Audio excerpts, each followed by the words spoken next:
আমার নাম মোহাম্মদ সোহাইব হুসাইন। আমি রাইকার ইউনিয়ন ছাত্র দলের সভাপতি, একই সাথে আমি রাইকার ইউনিয়ন বিএনপির ছাত্র বিষয়ক সম্পাদক।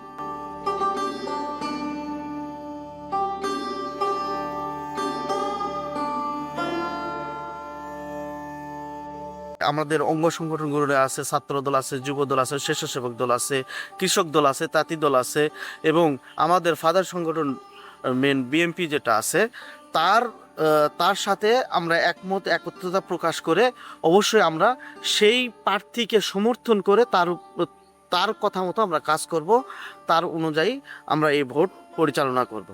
বিএনপির সবাই সবাই একত্র, উনিও বিএনপি করে, আমিও বিএনপি করি, আরেকজন বিএনপি করে, তারপর তারাও তো বিএনপি পরিবারের সন্তান। তো আমরা কাকে দল থেকে অবশ্যই এটা উচিত হবে, দল থেকে যাকে সমর্থন করবে আমরা তার পিছনেই কাজ করব ইনশাল্লাহ।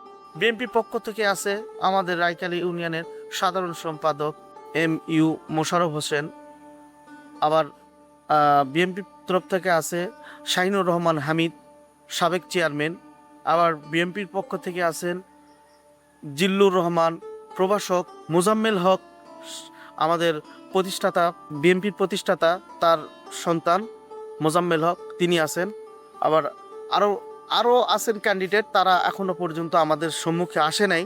তবে যদি আসে, যদি দল থেকে যদি যে কোনো কাউকে যদি নমিনেশন দেয়, অবশ্যই আমরা তাদের হয়ে কাজ করব। আমাদের বিএনপি পরিবার থেকে যদি 4 জন প্রার্থী দাঁড়ায় এবং আমাদের প্রতিপক্ষ দল জামাত থেকে যদি 1 জন প্রার্থী দাঁড়ায়, তো 4 জন মিলে যে ভোট কাস্ট হবে ও একজনে তার চেয়ে বেশি কাস্ট করবে। এই জন্য আর কি, আর কারণ জামাত আমাদের বিরোধী দল, এমন একটা দল, তারা তো তাদের ভোটটা এমনভাবে লুকায়িত থাকে আমরা এটা জানি না। এক কথা, সে ভোট বাহিনী, ওদের সূত্র সম্পর্কে আমাদের অতটা বেশি ধারণা আছে তা নয়, কিন্তু কারণ তারা গুপ্তভাবে ভোট দেওয়া হলো তারা জয়লাভ করবে।